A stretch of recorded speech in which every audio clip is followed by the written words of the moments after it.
ఇందుకేనేమో పెద్దోళ్ళని బయటికెళ్ళేటప్పుడు తీసుకెళ్ళాలి అనేది. అన్నీ తెలుసు అనుకుంటాం కానీ మనకేమీ తెలీదు. ఈ మాట ఎందుకు చెప్పాననేది లాస్ట్ వరకు చూస్తే అర్థమవుతది.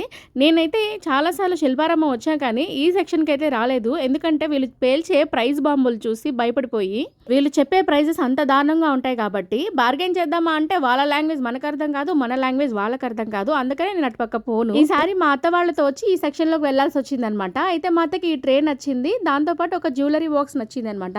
ఆ రెండింటిని కలిపి అతను 1100 పైనే చెప్పాడు. అతను చెప్పిన ప్రైస్‌కి ఏమో కానీ మా అత్త అతన్ని బార్గెయిన్ చేసిన ప్రైస్‌కి నాకు భయమేసి ఏమంటాడని బయటకు వచ్చేసాను. ఒక 2 నిమిషాలు వెళ్ళి చూస్తే అతను ప్యాక్ చేసేస్తున్నాడు. అంటే ఇచ్చేసాడు. ఏ ప్రైస్‌కి ఇచ్చాడు, మా అత్త ఏ ప్రైస్‌కి అడుగుంటుందో ఖచ్చితంగా కామెంట్ చేసేయండి. కరెక్ట్ గా చెప్పిన కామెంట్ ని పిన్ చేస్తాను. దీనివల్ల మీకు ఇంకోసారి ఇలాంటి ప్లేసులకు వెళ్ళినప్పుడు ఎలా బార్గెన్ చేయాలనేది ఒక క్లారిటీ వచ్చేస్తుంది. ఈ ట్రే కి సైడ్స్ ఇచ్చిన మెటల్ హ్యాండిల్స్ వల్ల ఈ ట్రే లుక్ చాలా బాగుంది. మాటలు పక్కన పెట్టేస్తే ఇక్కడున్న ఐటమ్స్ అన్ని నాకు చాలా చాలా నచ్చేసాయి. మీకు ఎలా అనిపించిందో ఖచ్చితంగా కామెంట్ చేసేయండి. అదే చేత్తో లైక్ చేసి మీతో నెల్లూరు అమ్మాయి ఛానల్ ని సబ్స్క్రైబ్ కూడా చేసేయండి.